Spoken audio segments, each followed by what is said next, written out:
Bagaimana cara agar nggak overthinking ya? Jadi kita itu seringkali overthinking ya, apalagi kalau misalkan kita itu laki-laki ya, dan kita punya banyak tanggung jawab.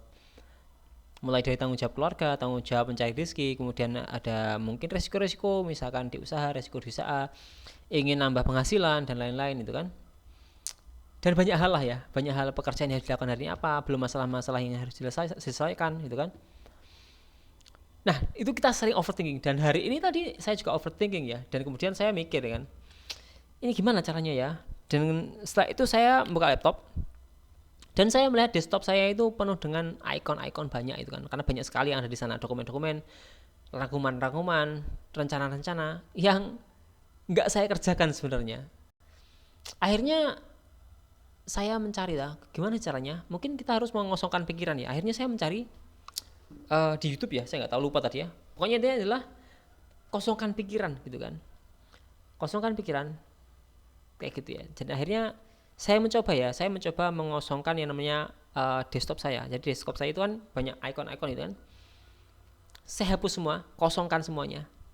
Aneh ketika kosong ya, dan wallpapernya pun juga kosong gitu kan, aneh sekali ketika kosong gitu kan. Kemudian saya masukkan satu file ya kan, filenya itu dengan judul apa yang harus saya kerjakan hari ini, misalkan cuci peralatan misalkan. Nah, oh iya, jadi seperti itu ya. Jadi cara untuk bisa fokus, nggak overwhelming, adalah kita mengosongkan pikiran kita, mengosongkan dari pikiran-pikiran masa lalu dan pikiran-pikiran masa depan. Hal-hal yang kita sesali di masa lalu, hal-hal yang kita khawatirkan di masa depan, itu kan banyak ya. Dan hal-hal yang harus kita lakukan sekarang, itu bertumpuk jadi satu di dalam pikiran kita. Jadi banyak sekali, apalagi kalau misalkan pikiran ada banyak sekali, itu kan pusing ya kan. Caranya adalah dengan sudah hapuskan semuanya tadi, hapus semuanya, kosongkan pikiran. Setelah kosong, baru kita masukkan satu hal saja ke pikiran tersebut ya. Bayangkan kayak macam papan tulis kosong, benar-benar kosong. Masukkan satu item saja ke sana. Ketika kita masukkan item tersebut, kita jadi fokus pada satu hal tadi. Jadi seperti itu ya.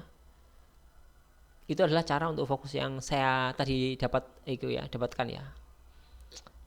Tapi ada masalahnya.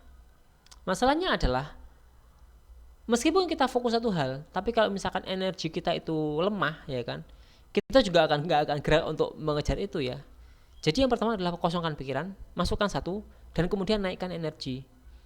Masalahnya adalah ketika energi kita itu low ya kan, kita itu juga nggak semangat untuk mengejar itu kan. Jadi energi itu penting sekali ya, energi itu penting sekali menurut saya ya. Yang kedua, cuma yang ini saya belum ketemu ya, bagaimana cara meningkatkan energi kita gitu kan, energi, semangat gitu kan. Bahkan kalau jadi yang energi banyak pun, kalau misalkan hal yang dikerjakan sangat banyak ya, itu juga overwhelming juga ya. Jadi pertama harus kosongkan pikiran, masukkan satu item saja untuk dikerjakan, kemudian energinya dikuatkan. Nah itu. Untuk energi saya belum tahu ya, bagaimana cara meningkatkan energi kita, energi power kita ya, semangat kita itu.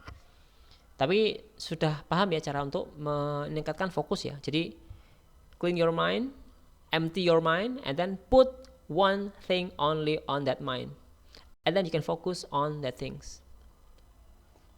And then after that, you have to find out how to increase your energy. Seperti itu. Ya, dan ini juga adalah salah satu media saya untuk belajar ngomong ya. Saya nggak tahu ya, pokoknya hari ini saya ngomong aja, saya bikin video, entah itu penting entah itu enggak, saya bikin video aja. Entah itu manfaat atau tidak, entah ada yang nonton atau tidak, saya nggak peduli ya. Yang penting kita bikin video. Untuk apa? Untuk membiasakan kita untuk membuat video. Itu yang pertama. Entah itu buruk, entah itu baik.